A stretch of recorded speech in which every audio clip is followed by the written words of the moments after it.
And social media లేని టైంలో మీరు ఇండస్ట్రీకి వచ్చేసారు అండ్ ఇప్పుడు సోషల్ మీడియా ఉంది కానీ బాగా వాడుతున్నట్టున్నాను. అదే డిఫరెన్స్ ఏం చూసారు? ట్రాన్సిషన్లో నేను ఒకటి బాగా వాడుతున్నట్టున్నానండి. ఏం అబ్జర్వ్ చేశారు మీరు అప్పుడు ఇప్పుడు? యాజ్ అ అండ్ ఇప్పుడు మీరు 2.0 స్టార్ట్ చేశారు కాబట్టి మేబీ అప్పుడు ఈ సోషల్ మీడియా ఉంటే నెక్స్ట్ లెవెల్ ఏమన్నా కెరియర్ గ్రోత్ ఉండేదా? అంటే సోషల్ మీడియా వల్ల నా కెరీర్ గ్రో అవుతుందని నేనేం అనుకోవట్లేదు. ఎక్స్ప్రెషన్ డెఫినెట్గా పెరిగింది. అంటే ఇంత మునుపు మనం ఏదన్నా మన గురించి ఒక మాట వచ్చినా లేదా మనం ఒక మాట మంచో చెడో మన బాధో ఏడుపు నవ్వు పంచుకోవాలనుకుంటే దానికి మీడియం ఉండేది కాదు. ఎప్పుడు 2003లో ఎక్కడ ఉంది? ఏమీ లేదు. ఆ న్యూస్ పేపర్లో అక్కడెక్కడో ఏదో రాస్తే అదే. But now I think this is a good bonding అనేది పెరిగింది ఆడియన్స్కి, సెలబ్రిటీస్కి. అదేవిధంగా సెలబ్రిటీలు వాళ్ళు చెప్పిన కహానీలు నమ్మడానికి లేదు ఇప్పుడు. ఎందుకంటే వీళ్ళకి అన్నీ తెలుసు. నేను ఇలా చేశాను అనగానే బ్రో చాలే మామా బ్రో అని పెట్టేస్తారు కింద వాడు ఫస్ట్ నిన్న అక్కడ అలా మాకు తెలిసాను. సో ట్రాన్స్పరెన్సీ పెరిగింది. పర్సనాలిటీలు అలాంటివి బయటికి రావడం మొదలుపెట్టింది. ఇప్పుడు ఇంటర్వ్యూలో చూసిన సెలబ్రిటీస్కి, బిగ్ బాస్లో చూసిన సెలబ్రిటీస్కి చాలా తేడా ఉంటుంది. అంటే సేమ్ పీపుల్ ఉంటే. ఎందుకంటే ఇంటర్వ్యూలో వాడు వచ్చి నా గురించి నువ్వేమనుకుంటున్నావో అదే మాత్రమే చెప్తాను అని చెప్పేసి బయలుదేరిపోతావు నువ్వు. తర్వాత తెలీదు అది నిజమో కాదు. బట్ లేదా let's say something like big బాస్లోకి వెళ్తే వాడు ఏంటనేది వాడు డైరెక్ట్ వాడు పర్సనాలిటీకి వేసుకున్న బట్టలన్నీ తీసేసి వాడు నుంచోవాలి. అలాగే సోషల్ మీడియాలో కూడా ట్రాన్స్పరెన్సీ పెరిగింది. వీడు ఏం చెప్పినా వాళ్ళకి తెలుసు. So I think that is a good thing. కొంతమందికి అంత అడ్వాంటేజ్ అవ్వకపోవచ్చు. ఎందుకంటే మనం ఇట్లా కాదు అట్లా ఉండాలి, మనం ఒక బబుల్ పెట్టుకొని మనం మన ఇమేజ్ని మెయింటైన్ చేయాలనుకునే వాళ్ళకి కుదరదేమో. నాకైతే no problem because I'm an open guy like that. అది పక్కన పెడితే ఒక సోషల్ కాజ్కి కానీ ఒక పిలుపిచ్చి ఏదన్నా ఒక 10 మందికి పనికొచ్చే పని చేయాలంటే మాత్రం సోషల్ మీడియా అనేది 100% it's a weapon. It's an amazing weapon. అది నాకు పర్సనల్గా నేను చూసా. అది మన మద్రాస్ కోసం అప్పుడు లేదంటే 2-3 ఏవో జరిగినప్పుడు నేను వాడడం బాగా జరిగింది అది. అండ్ జనాలకు కూడా అది అంటే I could see that the strength in numbers can be యూనిఫైడ్గా దాన్ని ఒక పవర్ పెరుగుతుందని చూసా. నెగిటివ్స్ కూడా చాలా ఉంటాయి ఆబ్వియస్లీ. ఇంకా అదే పనిగా రోజు ఏదో పెట్టాలని పులిహోరలు అయిపోతున్నాయో లేదంటే ఎవడో ఎక్కడో కూర్చొని ఆడికి ఏం ఉండదు. ఇప్పుడు రోడ్డు మీద వెళ్తున్నప్పుడు అటు అలా వెళ్తున్న వాడిని పక్క నుంచి రాయి తీసారా ఎదవా అని చెప్పి రాయి ఇసిరేవాడికి పిచ్చి అంటారు ప్రపంచంలో మామూలుగా. అదే సోషల్ మీడియాలో అది పిచ్ అని తెలుసుకోకుండా చాలామంది పిచ్చోళ్ళు అలాగా బిహేవ్ చేస్తాను. ఇప్పుడు ఎవడో వాడేదో పెడతాడు, అరే నువ్వు అని మొదలు పెడతాడు. వాడికి సంబంధం ఏంటి, వాడిని ఎందుకు వీడి తిట్టాలనిపించింది, వాడికి ఏంటి కోపం అనేది ఎవరికి తెలియదు. అదొక నెగిటివ్. సో ఒకప్పుడు లేని ఫ్యాన్ వార్స్ కూడా ఇప్పుడు చాలా పెరిగిపోయినాయి. అది ఇంత మునుపు బయట రోడ్ల మీద థియేటర్లో ఊర్లో జరిగేవి అప్పుడు కూడా జరుగుతున్నాయి. అదొకే అన్నీ జరుగుతున్నాయి. But see there is good and bad in everything. మనం దాంట్లోంచి ఏం తీసుకుంటున్నాం, మనం ఎలా వాడుతున్నాం, how are we maneuvering travelling between them అనేది మన విచక్షణ అనేది మనం చూసుకోవాలి. So 20 years of your industry journey, 20 yearsలో నవదీప్ ఏంటి, ఇప్పుడు 2.0 నవదీప్ ఏంటి? ఇంత మునుపు అంటే ఓకే, ఇంత మునుపు జీవితం చిన్న ఏజ్లో ఇండస్ట్రీకి రావడం వల్ల ప్రాపర్ ప్లానింగ్ ఏమన్నా లేదనుకోవచ్చు? Proper plan zero. అనుకోవటం ఏం లేదు అసలు. లేదు, ఏం తెలియదు. 17 yearsకి ఏం తెలుసు? ఆర్ మేబీ అంటే 17 yearsకి వచ్చిన తర్వాత ఇప్పుడు లెట్స్ సే నితిన్కో ఉదయ్కో కుదిరినట్టు సూపర్ హిట్లు వచ్చి తర్వాత ఒక సిస్టము ఏర్పడి అదొక గైడెన్సు మేబీ. అంటే నాకు సిస్టమ్ లేదని కాదు, లేదు అది కాదు. కానీ ఇఫ్ దెర్ వాజ్ అంటే నాకు జరిగింది ఏంటంటే సూపర్ స్టార్డమ్ రాలేదు.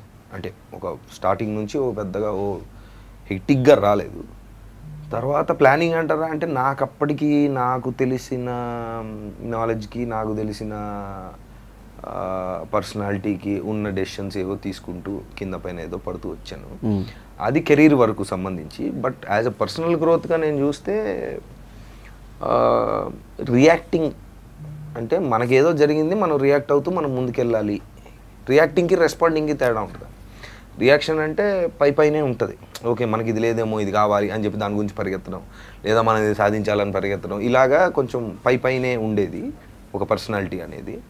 ఒక ర్యాట్ రేస్లో అదే హడావిడిగా కమాన్ అనుకుంటే ఎక్కడ ఒక దగ్గర ఆగి రే జరుగుతుంది పక్కన పెట్టు, నీకేం కావాలి, what is your personality, what do you want అనేది ఆగి ఒక పాజ్ సెకండ్ ఇచ్చి ఆలోచించడం అనేది ఎప్పుడు జరగల.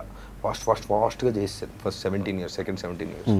తర్వాత పర్సనల్గా మన జర్నీలో ఒక పర్సనాలిటీ డెవలప్ అయ్యి ఆ లాక్డౌను అనుకోండి జరిగిన రకరకాల సందర్భాల వల్ల ఒక పాయింట్లో ఎక్కడో ఓహో మనకి లైఫ్ అంటే ఏంటో తెలుసు అనుకుంటున్నాం కానీ తెలీదు, ఇప్పుడు తెలుసుకుందాం, తెలియదు అనే సంగతి తెలుసుకోవాలనే ప్రయత్నం స్టార్ట్ అయింది. ఎంత టాలెంట్ ఉన్న ప్రాపర్ ప్లానింగ్ లేకపోతే అదే ప్లానింగ్ అంతేగా ఏదైనా అంతే. సో మీ ప్రెస్ మీట్లు ఇవన్నీ చూసినప్పుడు ఒక కాన్ఫిడెన్స్ కనిపించింది, అది కాన్ఫిడెన్సా యాటిట్యూడ్? మీరు ఆల్రెడీ కాన్ఫిడెన్స్ కనిపించిందని చెప్పేసి కనిపించింది, డౌట్ రెండిట్లో. యాటిట్యూడ్ అంటే ఒక మనిషి ప్రవర్తించే విధానం అంతే, నీకేంతంటే యాటిట్యూడ్ అనకూడదు. సో మాస్ అంటాం మనం. ఫర్ ఎగ్జాంపుల్ మాస్ అంటే ఫిజిక్స్లో వెయిట్ అని అర్థం, మాస్ అంటే అట్లా కాదు.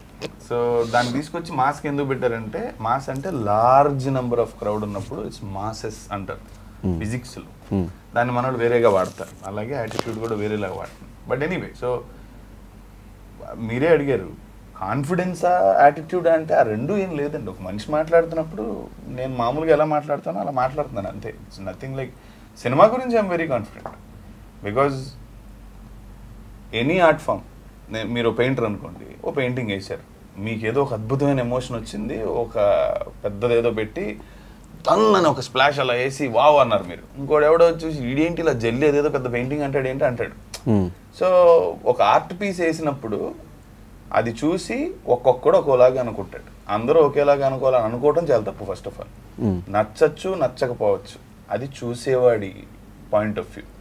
బట్ వేసినోడిగా నేను వేసింది నాకు నచ్చింది, తను యాక్ట్ చేసాడు, తన క్యారెక్టర్ తనకు నచ్చింది. So we're fine with what we made, we're putting it out, డిస్ప్లేకి పెడుతున్నాం మేము వేసిన ఆర్ట్ పీస్. అది వీఆర్ ప్రిపేర్డ్, అందరికి ఎలా నచ్చుద్ది. కొంతమంది బ్రహ్మానందం గారి లాగా ఆ సీన్లో ఏయ్ అని కూడా అంటారు. Everything is possible and so I'm very clear about those things, that's all. And ఫైనల్గా బ్రో, ఎందుకు ఏం చేసినా కూడా మీ మీద కాంట్రవర్షియల్ ఇంకా తగ్గట్లేదు? ఏం చేసినా ఎంత జరిగినా ఏం చేసినా బిగ్ బాస్ మిమ్మల్ని అన్ని రోజులు చూసిన తర్వాత కూడా కాంట్రవర్సీలు వచ్చినాయి, ఏ సినిమా చేసినా కాంట్రవర్సీ వస్తుంది. కాంట్రవర్సీకి బిగ్ బాస్కి నా పర్సనాలిటీకి సంబంధం లేదు కదా. నా పర్సనాలిటీ ప్రజలకి తెలుసు, కాంట్రవర్సీ తెచ్చేది ప్రజలు కాదు. సరదాగా ఆ న్యూస్ ఆర్టికల్లో ఏ తమ్మునైలు వేస్తే ఏం చూస్తారనేది అది ఒక వర్గంలో ఒక న్యూసో ఒక మీడియాలో దాంట్లో. ఇప్పుడు అది మనం కూర్చొని మాట్లాడుకుంటున్నాం ఇక్కడ, ఎందుకు ఎప్పుడు మీ పేరే వినిపిస్తుంది, బయట ఎక్కడ వినిపించలా. లాస్ట్ బెంచ్ ఆ లాస్ట్ బెంచ్ ఇది అది ఒకటి ఉంటుంది. ఏ లాస్ట్ బెంచ్? ఇప్పుడు సిండ్రోమ్, లాస్ట్ బెంచ్ సిండ్రోమ్ అని ఒకటి ఉంటుంది. స్కూల్లో లాస్ట్ బెంచ్లో ఒకటి గొడవ చేసాడు, ఇప్పుడు ఒక చిన్న అల్లరి జరుగుతుంటే దాంట్లో ఉన్నాడు వాడు. ఓకే, నెక్స్ట్ టైం ఏం చేసినా గాడే చేసి మరి అంతే కదా. అది ఎవరంటారు, క్లాస్లో ఉన్నవాళ్ళు ఎవరు అంటారు, బయట ఈ విషయం చూడకుండా పక్క నుంచి వెళ్తున్న ప్రిన్సిపల్ 10th సెన్సీ అయినా అయితే వాడే అయి ఉంటాడు అంతే, అంతకంటే లేదు. హియర్ ఆఫ్ కాంట్రవర్సీస్ అసలు కాదు. ఓకే, అంటే ఇప్పుడు